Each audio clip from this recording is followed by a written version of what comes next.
लातूर जिल्ह्यात गेल्या 8 ते 10 दिवसापासून मुसळधार पाऊस पडतोय. त्याच्यामुळं लातूर जिल्ह्यातल्या कोरड्या पडलेल्या नद्या ह्या सुद्धा वाहत्या झालेल्या आपण बघितलेल्या आहे. रेणा नदी ही कोरडी पडली होती आता आणि ती सुद्धा वाहती झालेली आपण बघितलेलं आहे. नद्या या दुथडी भरून वाहत आहेत. आता माझ्या पाठीमागचं जे पात्र आहे ते मांजरा नदीचं हे पात्र आहे आणि या मांजरा नदीमध्ये सुद्धा मोठ्या प्रमाणात आता पाण्याचा येवा हा सुरू झालेला आहे. मांजरा नदी सुद्धा वाहती झालेली आहे आणि आपण सध्या आहोत महापूर मधल्या साई बॅरेज वरती आपण या ठिकाणी आहोत आणि मोठ्या प्रमाणात या ठिकाणी पाणी आलेलं आहे. साई बॅरेजचे 2 दरवाजे हे उघडण्यात आलेले आहे. मांजरा नदी असेल, तावरजा, तेरणा आणि रेणा या चारही नदीच्या नदीकाठच्या गावांना नागरिकांना सतर्कतेचा इशारा प्रशासनातर्फे देण्यात आलेला आहे. रात्री 11 वाजता दार उघडले 2, रात्री 3-3:30 वाजता बंद केले आम्ही.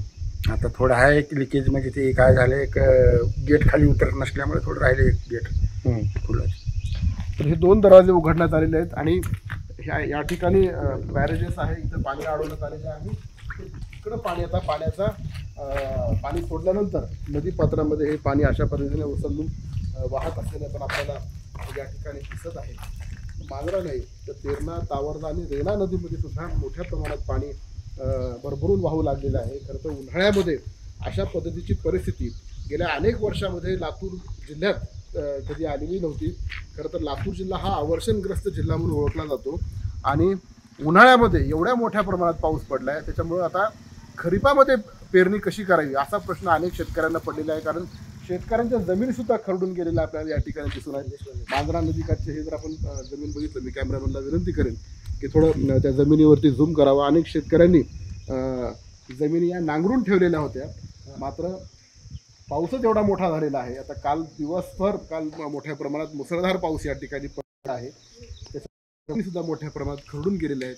आता अनेक शेतकऱ्यांपुढे प्रश्न आहे की खरीपामध्ये पेरणी कशी करावी. तर मराठवाडा असेल किंवा महाराष्ट्र असेल, एवढा मोठ्या प्रमाणात पाऊस हा उन्हाळ्यामध्ये एवढ्या मोठ्या प्रमाणात कधी पडलेला नव्हता आणि आता या पावसामुळं शेतकऱ्यांपुढे तर मोठं संकट उभं टाकलेलंच आहे.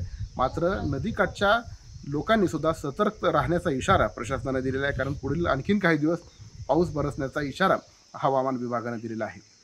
एकूणच नागरिकांनी, शेतकऱ्यांनी आता काळजी करणं गरजेचं बनलेलं आहे. शशिकांत पाटील, न्यूज 18 लोकमत, लातूर.